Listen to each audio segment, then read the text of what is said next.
Saudamos a todos os irmãos e convidamos para darmos continuidade ao nosso estudo do livro de Hebreus, da carta aos Hebreus, carta tão importante. Neste momento, nesse dia, então, nós vamos fazer o estudo do capítulo 10, versículos de 19 a 39. Esse texto é dividido em 3 partes. A primeira parte vai dos versículos 19 a 25, que nos ensina que nós estamos sobre uma aliança superior, aliança baseada no sangue de Jesus Cristo, a aliança da graça, e isso exige também uma responsabilidade superior. Também, nos versículos 26 a 31, o castigo de quem não observar, de quem não aceitar, de quem desviar-se ou voltar-se dessa aliança, voltar-se, abandonar o cristianismo, que diz o castigo de que é horrível coisa é cair na mão do Deus vivo. E nos versículos 32 a 39, vai nos dar ânimo, nos mostrar que a gente deve ter alegria, mesmo no meio do sofrimento, porque nós cremos nas promessas de Deus, que é fiel para cumprir tudo o que prometeu. Vamos orar então? Nosso Deus, nosso Pai, muito obrigado a Deus, porque a Tua palavra nos ensina que as Tuas promessas, ó Deus, são verdadeiras. E Tu, ó Deus, com Teu poder e com Teu propósito, com a Tua majestade, ó Deus, com Teu amor, ó Deus, Tu cumpre todas as promessas, Deus. Tu tens cumprido, ó Deus. Nós sabemos disso, nós experimentamos isso. E agora, ó Deus, mais uma vez, a Tua palavra nos mostra, ó Deus, quão fiel Tu és, ó Deus, para conosco, ó Deus. Ó Deus, muito obrigado, ó Deus, pela Tua fidelidade. Fidelidade, ó Deus, que não leva em consideração a nossa fraqueza, mas leva em consideração o Teu amor para conosco. Obrigado, ó Deus, que o Espírito Santo nos ilumine e possamos ser edificados com essa parte da Tua palavra. Em nome de Jesus é que oramos. Nos versículos 10 desse texto que nós vamos ler, 19 até 39, na primeira parte, então, o autor passa para nós orientações, instruções, advertências de como nós devemos viver, como devemos levar a vida diante da grandeza de Cristo, de Jesus Cristo, nosso sumo sacerdote, e que fez conosco a aliança do seu sangue, a aliança da graça. Até esse estudo, então, nós estávamos muito estudando a teologia, estudando a doutrina, vendo os ensinamentos de Deus sobre Jesus ser o nosso sumo sacerdote, sobre a obra de Jesus ser superior aos anjos, ao sacerdócio, enfim, toda aquela dispensação do Antigo Testamento. Agora, então, temos instruções de como nós devemos traduzir isso na nossa vida, na prática da nossa vida, no nosso cotidiano. Então, nós vemos nos versículos, a partir do versículo 19, que nós devemos nos aproximar de Deus com intrepidez. E vamos ver também que nós devemos aproximar de Deus com intrepidez, mas com um coração sincero. Nós só devemos ter aproximação de Deus com sinceridade de coração. Com autenticidade, com todo o nosso ser, com todo o nosso íntimo. Também a orientação nesse texto é de permanecermos firmes na fé, na esperança e nas promessas de Deus. E também tem esse texto o propósito, o objetivo de encorajar a prática do amor e das boas obras. Então, lembramos que nós temos intrepidez de entrar no santuário de Deus, no novo caminho que foi aberto por Jesus. Jesus foi o nosso precursor nesse caminho, quando com seu corpo, com seu sangue, ele rasgou o véu. Então, essas 3 orientações de aproximar de Deus com um sincero coração, de estar firme na fé e na esperança e a prática de boas obras, na verdade, é a tríade. São 3 comportamentos que caracterizam a vida do cristão. Todo cristão tem que mostrar na sua característica essas 3 essas três virtudes, fé, esperança e amor. Nós já olhamos Paulo ensinando aos Coríntios, dizendo em 1 Coríntios 13, 14, agora, pois, permanecem a fé, a esperança e o amor. Esses três, porém, o maior destes é o amor. Nós vemos no versículo 19 a 22 de Hebreus, que é a nossa base de hoje, que Jesus, com o seu sangue, rasgou o véu com seu sangue, com o véu rasgado do santuário, ele abriu o caminho para nós. E isso nos deu acesso diretamente a Deus. Temos acesso direto a Deus, sem mediadores, sem intermediário. Nós mesmos temos acesso, o acesso está aberto. Por isso, nós temos intrepidez, ousadia, coragem, ânimo para gozar da intimidade da presença de Deus, por esse caminho aberto por Jesus. Mas para nós trilharmos ou passarmos esse caminho, nós temos que ter 4 atitudes. Primeiro, com sincero coração. Para gozar da presença de Deus, nós devemos adorar e servir com sinceridade, com genuidade, na verdade, sem que haja um outro interesse qualquer. A aproximação de Deus era para gozar da sua presença e não por outro interesse humano, egoístico ou qualquer outro. Com sinceridade, sem interesse. Também uma outra coisa, outra atitude é com fé, na certeza da fé. Deus é Espírito, é invisível, nós não vemos. Por isso a aproximação dele somente pela fé. Pela fé, que é dom de Deus, que ele coloca no nosso coração, é que nós cremos na existência de Deus. Nós cremos pela fé e pela sua manifestação na nossa vida. Então, a certeza da fé. Se a gente não tem certeza de fé, se você não tem certeza, se alguém não tem certeza de fé, nem vai buscar se aproximar de Deus. Uma outra atitude que vai dizer certeza da fé, coração sincero e também coração purificado, tendo o coração purificado da má consciência. O pecado faz a nossa consciência culpada, traz culpa, traz peso para a nossa consciência e infunde terror de Deus, infunde medo de Deus. Deus é bom, eu sei disso, não posso me aproximar dele sendo pecador, sendo ruim. Por isso eu me aproximo de Deus nesse acesso com intrepidez pelo sangue de Jesus, e o sangue de Jesus me purifica do pecado e tira a culpa da minha consciência. Ele leva sobre si as nossas dores, o nosso pecado. Mas também, por último, outra atitude que nós temos que estar é lavado o corpo com água pura. Isto, lavado com água, é uma referência ao batismo, à purificação. Por quê? Porque para aproximarmos de Deus, nós devemos confessar publicamente que pertencemos a Deus, pertencemos ao seu reino.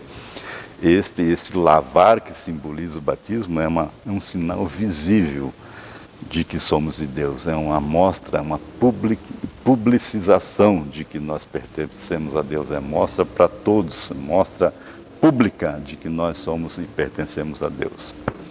No versículos 23 nós vamos ver então que é necessário a confissão da esperança sem vacilar. Nós temos que confessar, guardar firmes a confissão da nossa esperança sem vacilar. Isso quer dizer, eu tenho que assumir, eu sou crente, eu sou de Deus, eu sou servo de Deus. Implica isso também em crer nas promessas, crer no que Deus fez, que Deus enviou seu Filho para nos salvar. Não vacilar nisso, não vacilar na esperança, significa não tenho dúvida nenhuma disso. E isso confessar diante dos homens, não vacilar, não voltar, porque voltar é apostatar, é apostasia. Nos versículos 24 e 25 desse texto, do capítulo 10, nós vemos que também, além de tudo, de não vacilar, de estar purificado, de ter a fé, além de todas essas atitudes que devemos ter, também nós devemos o autor nos estimula ao amor e às boas obras. Atender, ajudar, animar, exortar, encorajar os outros, despertar os outros ao desejo de amar a Deus, à necessidade, à vontade, ao ânimo para adorar a Deus. Para isso, duas coisas devem ser feitas. Primeiro, não deixar de congregar. E segundo, não deixar de admoestar quando necessário. A prática de congregar é bíblica. Deus, a igreja que nós congregamos, é a noiva de Jesus. Foi Jesus que criou. Nós queremos Jesus e não aceitamos a figura da sua noiva. Não podemos entrar no reino de Deus dessa maneira. Então, nós devemos pertencer, congregar e nos reunirmos em congregação. Jesus fez isso, Jesus praticou isso e Jesus ensinou isso. Jesus ensina o tempo todo sobre a sua noiva, sobre ele vir para buscar a sua noiva. E também nós devemos, nessa comunidade, na congregação, na nossa assembleia, na nossa reunião entre os irmãos, junto à Igreja de Cristo, além de congregar, nós devemos nos admoestar, nos aconselhar, nos animar uns aos outros, porque o dia está chegando. Então, dessa primeira parte, nós aprendemos que devemos nos aproximar de Deus sem medo, através de Jesus Cristo. E que a gente possa realmente estar se aproximando, tendo interesse em Deus, buscando a Deus a todo tempo, porque muitas vezes nós estamos buscando Facebook, internet, televisão e outras ocupações e não nos aproximando de Deus. Temos intrepidez para estar na presença de Deus, mas efetivamente na presença de Deus e não deixando-nos desviar por outras coisas. Não vacilar na nossa confissão, na nossa situação. Há muitos crentes que são chamados aonde estão, de agente secreto de Deus, porque no ambiente que eles trabalham, estudam, no ambiente que eles convivem diariamente, muitas vezes ninguém sabe da situação deles. Por isso, agente secreto. Então, não vacilar, confessarmos qual a razão da nossa fé. Também não deixar de congregar. Não é por causa de crente, de os outros crentes que às vezes me incomodam, não é por causa do culto é enfadonho, nada disso tem valor, porque é orientação divina e é uma exortação para nos amarmos, para vivermos em comunhão. E para quem busca a presença de Deus, qualquer momento é válido para usufruir da presença de Deus mesmo. Mesmo na comunhão com os irmãos, na congregação, nós devemos buscar a presença de Deus.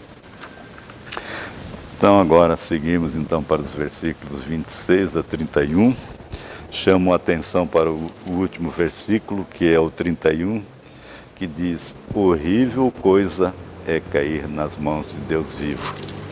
O autor está exortando com muita força, com severidade, para o resultado da apostasia. É cair na mão de Deus vivo, é se rebelar-se, receber a justiça de Deus. E quando se fala em apostasia, nós já estudamos nesse próprio livro de Hebreus que a apostasia é desviar-se da verdade depois de ter conhecido, ou seja, deixar o cristianismo, deixar a verdade, deixar aquela iluminação que nós recebemos e voltar atrás. A Bíblia fala de algumas pessoas que estavam no meio cristão, no Novo Testamento, e abandonaram, foram apóstatas. O mais famoso foi Judas, que conviveu com Jesus 3 anos e saiu, deixou. Também Paulo fala de alguns auxiliares, algumas pessoas que estiveram com ele, acompanharam ele, mas também, certo momento, deixaram, abandonaram, apostataram. Então, a apostasia está muito ligado a não lembrar-se, a esquecer-se das experiências, a esquecer do que Deus fez. Então, a apostasia está muito ligada a não lembrar. O Salmo 105:5 nos diz: lembrai-vos das maravilhas que fez, dos seus prodígios e dos juízos de seus lábios. O salmista aqui está se referindo ao êxodo, está se referindo ao cuidado que Deus teve com seu povo desde que retirou do Egito. Então que essa lembrança deveria, aqui no texto do salmista, deveria animar as pessoas a não apostatarem e a permanecerem nos caminhos do Senhor. No Antigo Testamento, lembrar-se dessas coisas que Deus fez era mais do que uma atividade intelectual, não era só uma atividade da cabeça, da mente, mas era uma atitude de fé e obediência. Quando ele fala lembrar-se, quer dizer, olhe, tem que ter fé, porque Deus já fez e fará, e obediência.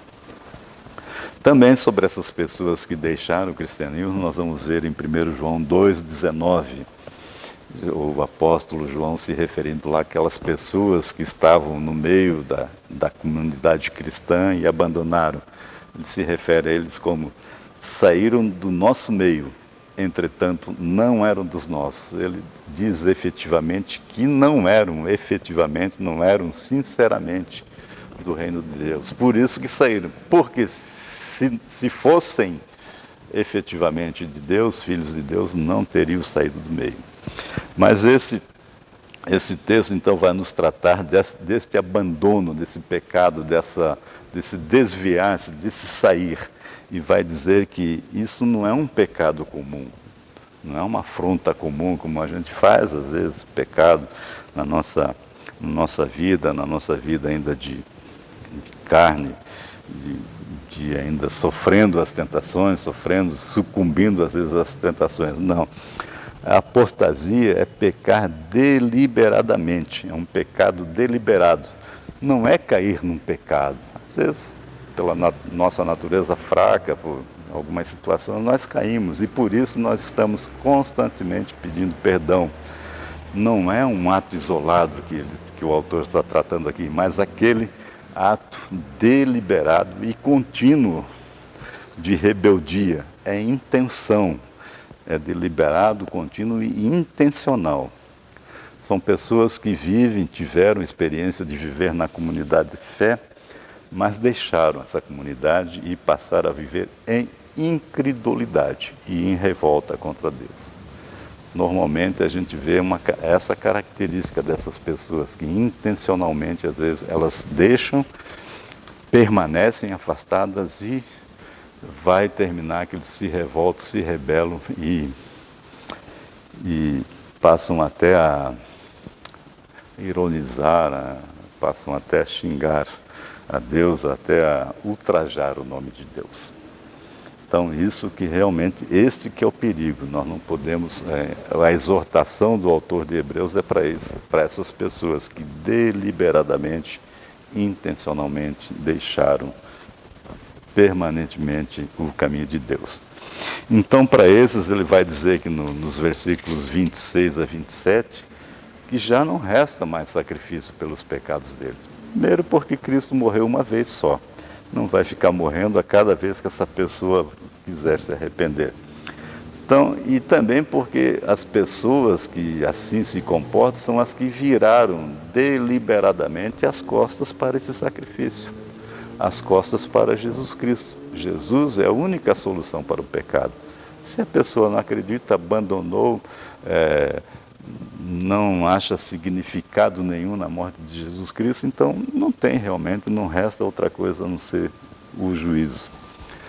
São pessoas que viveram na comunidade de fé, mas deixaram e passaram a viver em incredulidade e revolta contra Deus. E vamos ver então nesses versículos que já não resta sacrifício pelos pecados, porque não aceitaram o sacrifício de Jesus. E o resultado desta atitude, deste comportamento é condenação, porque negar o Senhor Jesus Cristo resta apenas o juízo de Deus. Nós vamos ver então que o texto ainda vai nos mostrar, nos versículos de 28 até 31, mostrar que no Antigo Testamento A apostasia, ou seja, abandonar, ou seja, rejeitar a aliança de Deus, era punida com morte.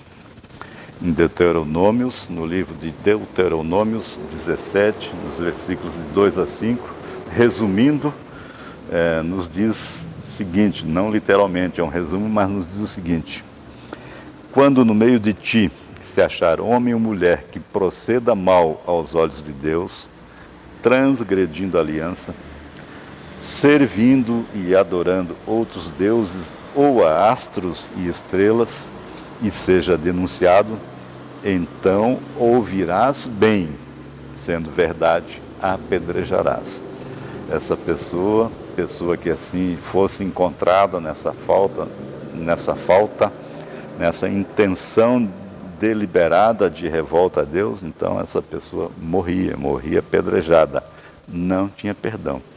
Outros pecados que podia acontecer, o povo de Deus acometia, tinham solução, podiam ser perdoados com sacrifícios. A apostasia, que era essa revolta, não.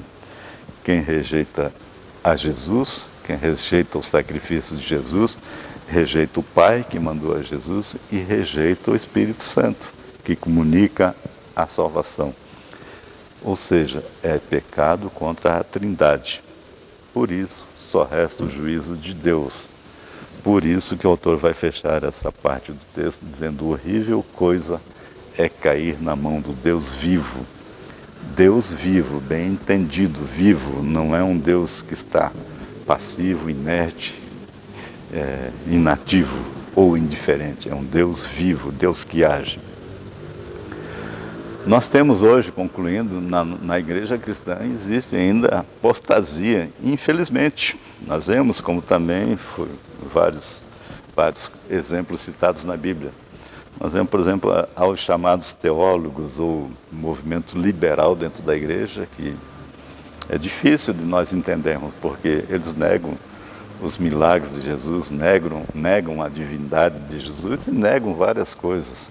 Na verdade, não sei nem o que eles acreditam. Então, são chamados liberais que de cristianismo não creem em nada. Então, não sei, é difícil, mas é um exemplo de apostasia. A pessoa começar a negar que Jesus não era Deus, Jesus não tinha poder, os milagres é mitologia, são mitos, foram construídos, não é verdade, não é realidade.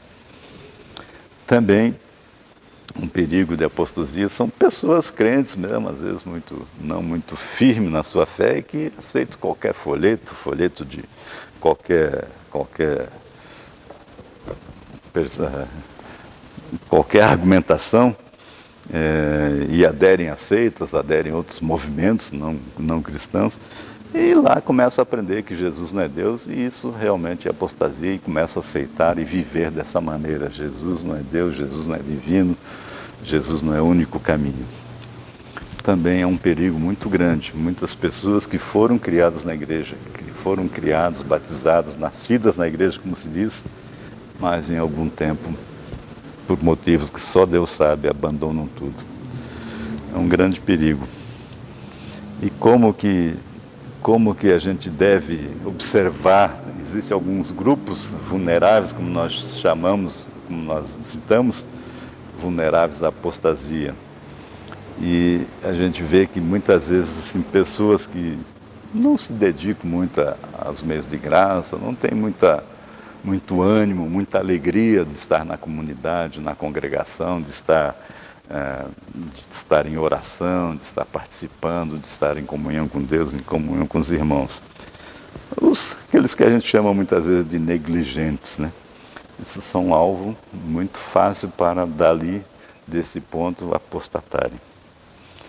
Há também uma possibilidade grande de apostasia, as pessoas que passam por sofrimentos, dores, que às vezes difíceis, né, trazem dificuldade, então podem virar as costas a Deus se sentindo injustiçadas. Por que isso aconteceu comigo? Por que Deus permitiu? Um outro segmento da cristandade muito suscetível a apostatar são os jovens que vão para as universidades. Infelizmente, estatisticamente, a gente vê Nos Estados Unidos, há estatística que mais da metade dos jovens que vão para as universidades se tornam ateus, materialistas, desigrejados, rebeldes contra Deus, por influência de professores, de muitos professores. E também um outro grupo de pessoas que pode apostatar e apostatam quando entende que Deus é somente amor e não percebe que Deus também é justiça. Então ficam querendo se convencer a si próprio de que tudo vai bem, Deus é amor, no fim dá tudo certo. Não é bem assim.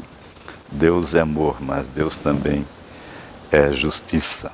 Deus também é justiça e a justiça dele será aplicada a quem não obedecer, a quem não atender o chamado, a quem não realmente pertencer com sinceridade de coração ao povo de Deus.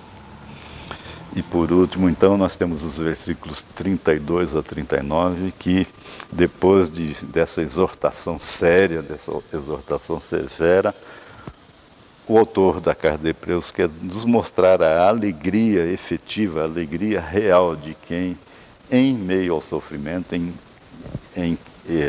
a alegria de quem, em meio ao sofrimento, e de quem, em meio às dificuldades, persevera, permanece no caminho de Deus. E ele começa então dizendo, nós vemos aqui pelo contexto da carta de Hebreus, quando foi escrita, que a pressão maior sobre aquele povo, sobre nós, vinha da perseguição romana, dos romanos, né? Muito perseguido, mas também foi o período que a igreja mais cresceu, ela se expandiu pelo todo o Império Romano. Inclusive surgiu a expressão que o sangue dos mártires era a semente ou a sementeira da igreja. Mesmo com sangue derramado, a igreja foi crescendo e foi se espalhando, se multiplicando pelo Império Romano. No texto anterior, né, dos versículos 26 a 31, nós vimos que o terrível castigo de quem apostata, de quem abandona o caminho de Deus, tá? Mas agora, nesse texto aqui, é esse ânimo, dizendo que quem realmente persevera recebe de Deus a alegria, a bênção, a paz. Então agora o autor está animando seus leitores para permanecer firmes, por ter uma bênção muito maior prometida por Deus. E começa então dizendo no versículo 32, lembrai-vos, porém, dos dias anteriores. Lembrar dos dias anteriores. Nós vemos que estes judeus, esses que estavam recebendo essa carta, são as pessoas que começaram a sofrer perseguição após a iluminação, após a conversão, após receberem a Jesus, após entenderem, terem os olhos abertos e iluminados para a verdade.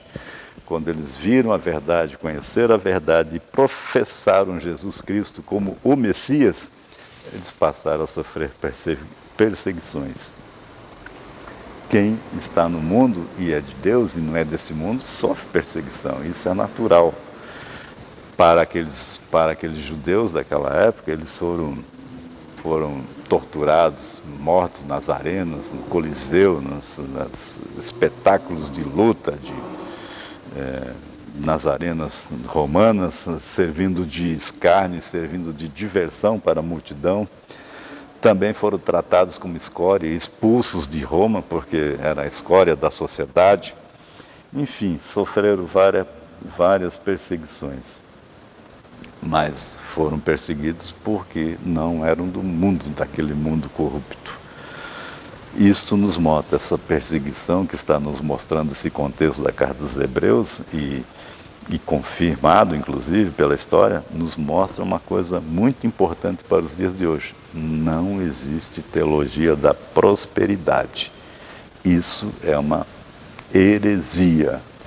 Ora, se Deus não permite que seus filhos sofram, o que aconteceu com esses? Por que aconteceu isso com esses seus filhos? Não há teologia da prosperidade. Não é porque eu sou filho de Deus que nada de ruim vai me acontecer. Mas também o autor então alega, nos diz que, lembrando, né, dos dias anteriores, que devemos lembrar dos dias anteriores, quando Deus sempre nos sustentou e que a perseguição veio depois da iluminação, depois da conversão, mas também mostra que nós mesmos, vai dizer no versículo 34, que nós possuímos um patrimônio superior e durável. Então essa é a fonte do sustento do crente, essa é a fonte, essa é a esperança. Nós temos um patrimônio superior, um bem, uma herança superior e durável, superior a tudo que a gente possa ter no nosso mundo. Se o nosso patrimônio, se tudo que nós temos de valioso for bens, imóveis, carros, saúde, posição na sociedade, a perda disso tudo vai nos causar desespero, evidentemente. Mas o crente, o Filho de Deus, sabe, tem consciência, tem noção, entende que há um bem superior, há um patrimônio superior. Tá? E o perigo dessas riquezas que nós possamos ter aqui, Jesus mesmo vai alertar que onde está o teu tesouro, aí também estará o teu coração. Se nós temos a nossa esperança em bens, em saúde, em posição, em riqueza, nosso bem perecerá, não é permanente, não é durável e não é superior ao patrimônio, à herança que nós temos com Deus. Jesus mesmo nos orienta que não devemos entesourar onde ladrão e traça e ferrugem roubam, destrói o nosso tesouro. Nós devemos entesourar no céu, onde onde ladrão não rouba, nem traça e ferrugem destrói, corrói. O cristão tem um patrimônio, tem a sua herança, tem um bem maior, que é o patrimônio de viver no reino de Deus, de ser herdeiro do reino de Deus, co-herdeiro com Cristo, filhos do Senhor, filhos adotados pelo Senhor. Cristãos sabem ter patrimônio superior e consolam outros, servem inclusive de consolo para outras pessoas, porque tem essa paz, tem alegria, tem o conforto de saberem que tem um patrimônio superior. E a partir do versículo 25, então, nós vamos ver que nós precisamos perseverar para termos alcançar esse patrimônio, e há a promessa também de que há grande galardão.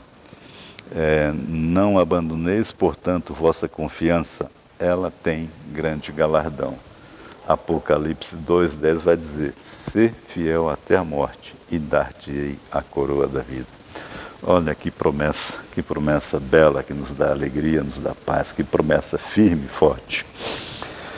Nos versículos 36, com efeito, tendes necessidades de perseverança, para que, havendo feito a vontade de Deus, alcanceis a promessa. Alcançar a promessa. A promessa de Deus é vida eterna. Esse é o bem maior. É necessário fazer a vontade de Deus, de perseverar fazendo a vontade de Deus. Nós precisamos fazer isso para alcançar no sentido de atingir, de buscar, de ter elas na mão, tomar posse. Nós estamos perto, nós estamos caminhando, nós estamos há dias, há anos, muito perto de alcançarmos. Devemos perseverar nessa caminhada, porque mesmo estando perto, se apostatar, perderemos de certeza. Então o cristão é aquele que sabe, que busca, que persevera, que obedece, porque está ciente e crente nas promessas. Também nos versículo 37 vai dizer: aquele que vem virá e não tardará. Está determinado. Deus, Jesus, não vai antecipar, nem tampouco tardará a sua vinda. Aquele que vem não tardará. Mas enquanto não vem, nós temos que viver pela fé. Nós temos que continuar para alcançar efetivamente essa promessa. Não retroceder, não voltar, não apostatar, não fazer uma conversão para o caminho errado. Palavras de incentivo, nós temos que também nos tratar um ao outro com incentivo, com exortação, porque nós não somos dos que retrocedem, nós não somos dos que abandonam, não somos dos que apostatam, mas da fé. Somos da fé, somos do que permanece, do que somos fortalecidos por Deus para a conservação da nossa alma. Deus pode sim permitir que soframos, Deus pode sim permitir sofrimento na minha vida, Deus pode permitir sim muitas tristezas, mas isso é para nos ensinar. Isso, Deus tem um propósito, porque o nosso patrimônio maior não é aqui. O nosso bem maior e durável, eterno, está no reino de Deus. No nosso país, no nosso Brasil, nós não sofremos como os cristãos antigos. Hoje mesmo nós temos liberdade de professar a fé, de estarmos reunidos na congregação de fé, na congregação com os irmãos, mas sabemos que, por exemplo, esta não é a realidade hoje ainda na China, na Coreia do Norte, em alguns outros países. O cristianismo é ainda a religião mais perseguida do mundo. Mais perseguida do mundo, porque na verdade ela não é do mundo, não é desse mundo corrupto. Por isso ela é perseguida. O mundo não reconhece. Então nós podemos sofrer. Muitos irmãos nossos estão sofrendo, mas esse sofrimento reanima a fé, ou anima a fé, fortalece a fé porque nós sabemos que a nossa herança é superior. Essa última parte de Hebreus, então, é um encorajamento, é um ânimo para nós perseverarmos nesta caminhada, mesmo que com dificuldades. Mas uma coisa que diz o texto também, que a gente deve esperar, deve perseverar, deve caminhar com alegria, com confiança, mas também com alegria. E a gente às vezes podemos ficar pensando, mas com alegria suportar sofrimento, perseguição, perder bens, perder tudo e ainda ficar alegre? Sim, essa é a orientação de Deus. Mas por outro lado, essa orientação de Deus, e o cristão, o verdadeiro crente, sabe, ele tem sossego, ele tem paz, ele tem confiança em Deus, mesmo que ele passe por essas situações, a confiança, a fé dele está no Deus que tem poder de tudo, que tem poder de salvar a alma, que tem poder de salvar todas as coisas. E isto nos leva a não viver amargurado, viver em murmuração. Se muitas vezes a alegria é difícil, mas a murmuração está em nós, a reclamação, o viver se lamentando, isso realmente não constrói, não edifica a nossa vida. Por isso, sim, a orientação de, em tudo, estarmos esperançosos em nosso Deus, em nosso Senhor. Assim terminamos o capítulo 10 de Hebreus. Então, na próxima aula, estaremos nos preparando para um capítulo também muito importante, que é o capítulo 11.